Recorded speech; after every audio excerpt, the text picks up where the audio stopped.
বাড়ি ঘর কিছু নেই, আমরা শুধবো কিসে, তার জায়গা নেই, খাবো কি তার জায়গা নেই, জমি জমা নেই, সব লেগে গেছে, গোয়ার কিছু নাই।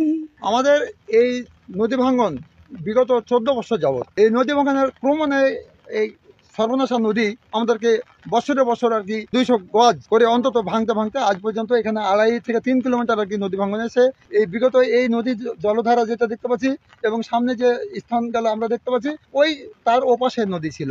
আমাদের স্কুল রক্ষা চাই, আমরা স্কুল যাই, তবে আমাদের স্কুল যাওয়ার রাস্তাটা ভেঙে গেছে নদীর ভাঙনের কারণে, তাই আমরা রাস্তারই চাই আর ভালো নদী ভাঙনের ভালো বাঁধ চাই। ভাঙতে ভাঙতে এসে এখন শেষ পর্যন্ত আমাদের এখানে একটা উচ্চ বিদ্যালয় আছে, একটা প্রাথমিক বিদ্যালয় আছে, একটা মাদ্রাসা আছে, পাশে আমাদের বিজিবি ক্যাম্প আছে, এগুলো এখন হুমকির মুখে পড়ে গেছে। নদীর গর্ভে সবকিছু আমাদের বিলীন হয়ে গেছে, হাজার হাজার হাজার বিঘা জমি আমাদের সব নদীর গর্ভে চলে গেছে, আমরা একদম নিঃস্ব। আমার মাটি ঘাইটা খাই, বাড়ি ঘর খাটা তো ভেঙে তুলতে পারি না, সেটা সারাদিন মান কাইন দিচ্ছি, গরু বাছুর রান্ধা বান্ধা লিয়ে সবকিছু লিয়ে সমস্যা। আমাদের প্রায় 20 বিঘা আমাদেরই জমি ছিল, সবই নদীতে বিলীন হয়ে গেছে। আমাদের এখন খাবার নাই, কি খাবো আমরা সেটাই চিন্তা করছি। আমরা এখন দিন মজুর, আমার সরকারের কাছে আকুল আবেদন করছি, আপনারা যেভাবে হোক আমাদেরকে স্থায়ী বাঁধ আমাদেরকে রক্ষা করেন। এই ভাঙ্গনটা সৃষ্টি হয়েছে নদী আসলে বর্ষা মৌসুমের পানি যখনই বৃদ্ধি পায় তখনই আসলে এই ধরনের ভাঙ্গনের সৃষ্টি হয়, যেটাকে আমরা রিভার ইরোশন বলি। এই অতি পানি বৃদ্ধির কারণে, এই ভাঙ্গনের কারণে আমাদের কিছু সীমান্তে কর্তব্য পালনের কারণে কিছু বেগ পাইতে হয়। আমাদের পক্ষ থেকে তাৎক্ষণিকভাবে জিও ব্যাগ এবং জিও টিউব ডাম্পিং করে ভাঙন রোধ করার চেষ্টা করছি। আমাদের কাজ অব্যাহত আছে।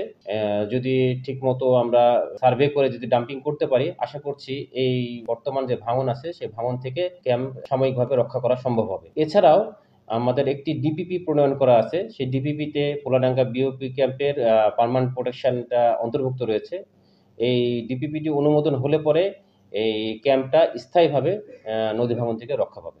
মনোহরপুর, দুর্লভপুরের যে ভাঙনগুলো আছে মূল ভূখণ্ডে, সেগুলো আমরা ফার্স্ট প্রায়োরিটি বেসিসে প্রথম ফেজে এগুলো রেখেছি। স্থায়ী বাঁধের আমাদের পরিকল্পনা আছে এবং ডিপিপির মধ্যে অন্তর্ভুক্ত আছে।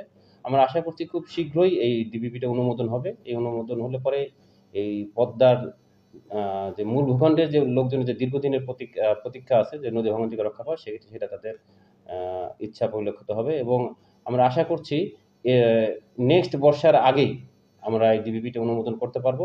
অর্থাৎ এইটাই